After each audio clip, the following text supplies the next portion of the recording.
The Constitution of India. Part 5. The Union. Chapter 4. The Union Judiciary. Article 131. Original jurisdiction of the Supreme Court. Subject to the provisions of this Constitution, the Supreme Court shall, to the exclusion of any other court, have original jurisdiction in any dispute, a.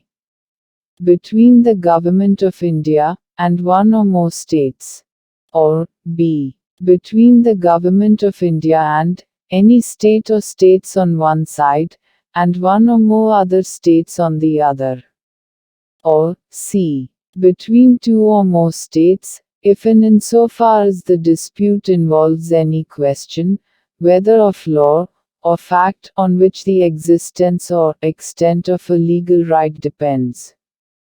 Provided that the said jurisdiction shall not extend to a dispute arising out of any treaty, agreement, covenant, engagement, sonnet or other similar instrument which, having been entered into or executed before the commencement of this Constitution, continues in operation after such commencement, or which provides that the said jurisdiction shall not extend to such a dispute.